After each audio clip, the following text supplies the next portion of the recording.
So good morning class. Today I am going to discuss about this molecular orbital theory which was given by F. Hund and R. S. Mulliken in 1932.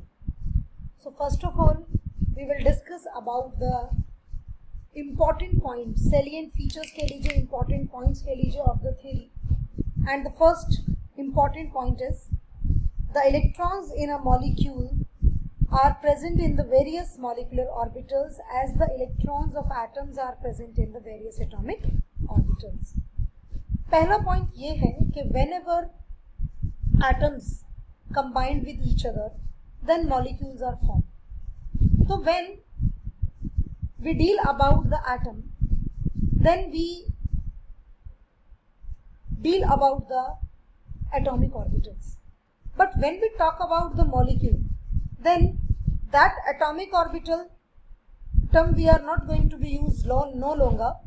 We use molecular orbital term for the orbitals in a molecule. What does it mean? It means that when two or more than two atoms are combined with each other and a molecule is formed, then this will occur in atomic orbitals, and after the combination, yeah, you can say after the sharing of electrons or donation or acceptance of the electron,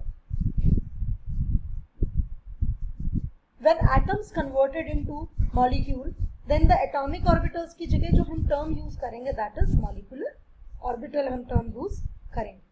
तो electrons in a molecule are present in various molecular orbitals as the electron of atoms are present in the various atomic orbitals. जब हमारे atomic orbitals combined होते हैं एक दूसरे के साथ तो molecular orbitals बनते हैं. अब जो हमारे molecular orbitals होते हैं वो दो तरह के orbitals होते हैं. एक होते हैं bonding molecular orbitals, एक होते हैं anti bonding molecular orbitals. अब how they are differ from each other, first of all we must understand this point कि ये एक दूसरे से कैसे differ करते हैं, ये एक दूसरे से कैसे difference रखते हैं. आपके जो मॉलिकुलर ऑर्बिटल्स में दो पार्ट मैंने आपको बताए, एक बॉन्डिंग मॉलिकुलर ऑर्बिटल्स, एक एंटी बॉन्डिंग.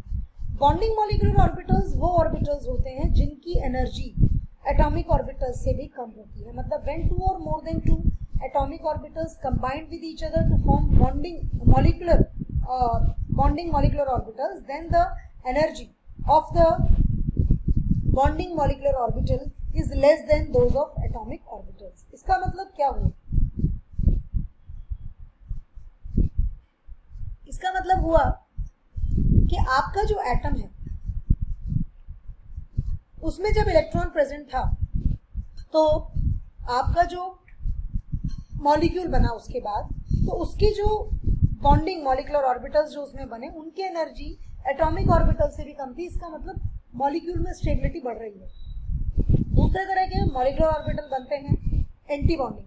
अब बॉन्डिंग और एंटी बॉन्डिंग बनते कैसे हैं? बॉन्डिंग जो बनते हैं वो जब वो ऑर्बिटल्स होते हैं जो कि सेम फेज में होते हैं, और एंटी बॉन्डिंग वो मॉलिकुलर ऑर्बिटल्स होते हैं जो कि सेम फेज में नहीं होते. Second point, the atomic orbitals of comparable energies and proper symmetry combine to form molecular orbitals. बिल्कुल बात है, बहुत ज़्यादा डिफरेंस तो नहीं होगा. ये पॉइंट तो हमने हाइब्रिडाइजेशन में भी पढ़ा है कि अगर हमारे एटॉमिक ऑर्बिटल्स एक दूसरे से कंबाइन कर रहे हैं तो उनकी एनर्जीज में बहुत डिफरेंस नहीं होना चाहिए. अगर बहुत ज़्यादा डिफरेंस होगा एनर्जीज में और उनकी सिमेट्री में तो वो एक दूसरे के साथ कंबाइन नहीं करेंगे. थर्ड इंपॉर्टेंट पॉइंट है, while an electron in atomic orbital is influenced by one nucleus, in a molecular orbital it is influenced by two or more nuclei depending upon the number of atoms in a molecule. बिल्कुल ऐसा नहीं है. ये point भी हम पहले discuss कर चुके हैं. जिस मोमेंट पर हमने डिस्कशन किया था कि जब एक एटम बॉन्ड बनाता है तो एटम में दो तरह की फोर्सेस होती हैं.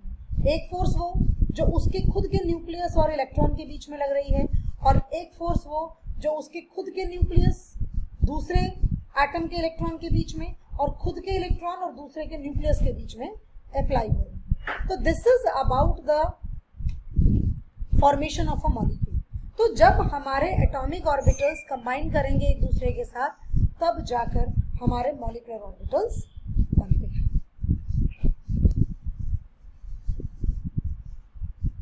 अब देखिए जो आपका एटॉमिक ऑर्बिटल होता है वो मोनोसेंट्रिक होता है, बिल्कुल मोनोसेंट्रिक मतलब सिंगल सेंटर है उसका, क्योंकि एटम के पास तो अपना एक न्यूक्लियस और अपने इलेक्ट्रॉन्स हैं। लेकिन when atom combines with other atoms and to form a molecule, तो जो आपका मॉलिक्यूल है दैट बिकम्स पॉलीसेंट्रिक, तो वो पॉलीसेंट्रिक हो जाता है। नेक्स्ट पॉइंट है the number of molecular orbital formed is equal to the number of combining atomic orbitals. Two molecular orbitals are formed, one is known as bonding molecular orbital while other is called anti bonding molecular orbital. एक को हम bonding कहते हैं, एक को हम anti bonding molecular orbital कहते हैं। bonding orbital वो है जिसकी एनर्जी एटॉमिक ऑर्बिटल से भी कम है, और एंटी बॉन्डिंग ऑर्बिटल वो है जिसकी एनर्जी एटॉमिक ऑर्बिटल से ज्यादा है। इसका मतलब जो आपके बॉन्डिंग मॉलिक्यूलर ऑर्बिटल है that is stable, that is more stable in comparison to anti bonding molecular orbital.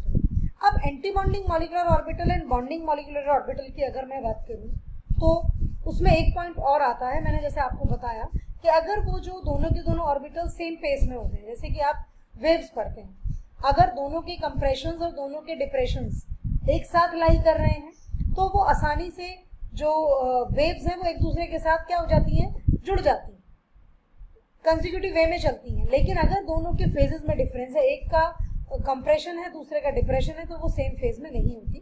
तो जो एटॉमिक ऑर्बिटल्स बन रहे हैं, मॉलिक्यूलर ऑर्बिटल्स बना रहे हैं जो कि बॉन्डिंग वाले, तो उनमें उनकी एनर्जी और भी कम हो जाती है क्योंकि वो सेम पेस में आ जाती है। लेकिन जिसमें वो एंटी बॉन्डिंग बना रहा है उस केस में उनकी जो एनर्जी है वो बढ़ जाती है क्योंकि वो सेम पेस में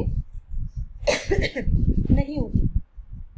नेक्स्ट पॉइंट है just as the electron probability distribution around the nucleus in an atom is given by an atomic orbital, the electron probability distribution around a group of nuclei in a molecule is given by a molecular orbital. उसका कहना है कि जो electron probability distribution था आपका around the nucleus of an atom, वो अब distribute करेगा न्यूक्लियस जो है वो एक मॉलिक्यूल के चारों तरफ। मतलब क्या है इसका सीधा सा मतलब ये समझिए कि एटम था, एटम में एटम का इलेक्ट्रॉन प्रोबेबिलिटी कर्व जो है वो डिफरेंट है, जबकि जो मॉलिक्यूल की अगर मैं बात करूं तो उसका इलेक्ट्रॉन डिस्ट्रीब्यूशन कर्व जो होगा that is somewhat different in comparison to atom. Next point, the molecular orbitals like atomic orbitals are filled in accordance with the aufbau principle obeying the Pauli's exclusion principle and Hund's rule. अब ये तीनों चीजें क्या है? Aufbau principle क्या है? Aufbau principle is the filling of orbitals in order of their increasing energy, कि जैसे जैसे एटॉमिक ऑर्बिटल की एनर्जी बढ़ती जाएगी वैसे वैसे वो फिल होंगे। मतलब लोअर द एनर्जी जिसकी एटॉमिक ऑर्बिटल की होगी that we have to fill first, and higher energy का जो ऑर्बिटल होगा that we have to fill after that. Pauli exclusion principle क्या कहता है? पॉली एक्सक्लूजन प्रिंसिपल कहता है no two electrons in an atom have the same set of 4 quantum numbers, के जो हमारे इलेक्ट्रॉन्स हैं जो कि प्रेजेंट हैं उनमें अगर एक ऑर्बिटल में हमारे इलेक्ट्रॉन्स फिल हैं तो वो दोनों इलेक्ट्रॉन्स की जो एक ही ऑर्बिटल में जो दोनों इलेक्ट्रॉन हैं उन दोनों और इलेक्ट्रॉन्स का जो सेट होगा क्वांटम नंबर्स का that is not going to be same. अगर आपका principal quantum number, magnetic quantum number and azimuthal quantum number same है तो आपका स्पिन डिफरेंट हो जाएगा, वो सेम नहीं हो सकती है। And what is Hund's rule? Hund's rule क्या कहता है? Of maximum multiplicity. Hund's rule कहता है if a number of orbitals have same energy then we first accommodate them a single electron and after that we will do the pairing। कि पहले हम उन orbitals को जिनकी एनर्जी सेम है उनको पहले हम एक एक इलेक्ट्रॉन देंगे और उसके बाद हम उनकी पेयरिंग करेंगे। तो this is about the molecular orbital theory. और बहुत सारे कंफ्यूजन जो हमारे थे वो इस थ्योरी के आने के बाद सॉर्ट आउट हुए हैं, दूर हुए हैं। अब आप यहाँ देखिए जो स्क्रीन पर आपको दिख रहा है, this is sigma and this is sigma star. Sigma is your bonding molecular orbital जिसकी एनर्जी जो है आपकी वो एटॉमिक ऑर्बिटल से भी कम है, and this is your anti bonding जिस पर स्टार लगाया है। ये देखिए सेम पेस में नहीं है and these are in same phase, and that is the reason. जो मॉलिक्यूलर ऑर्बिटल सिग्मा से बने हैं वो एडिशन बने हैं, एटॉमिक ऑर्बिटल का सीधा सीधा एडिशन हुआ है, लेकिन एंटी बॉन्डिंग में जो है वो सब्सट्रैक्शन हुआ है। मैं एक चीज और आपको शो करना चाहती हूँ, this is the way how we represent these. ये हमारे एटॉमिक ऑर्बिटल्स है जहां मेरा कर्सर आपको अभी दिख रहा है, sigma A and sigma B. जब इन दोनों का सिंपल एडिशन है तो it forms bonding molecular orbital, and when जब सब्सट्रैक्शन है that is called anti bonding. अब आप देख सकते हैं इस ऑर्बिटल की और इस ऑर्बिटल की एनर्जी ऑलमोस्ट बराबर थी, लेकिन बॉन्डिंग मॉलिक्यूलर ऑर्बिटल की जो एनर्जी है वो इनसे भी कम है और एंटी बॉन्डिंग की इनसे ज्यादा है। तो this is about the molecular orbital theory, and this molecular orbital theory help us in explaining a number of questions, a number of doubts which will remain after VSEPR theory and VBT theory। उसके बाद के कुछ doubts हम इससे भी clear करते हैं। तो this is for today, thank you and have a good day.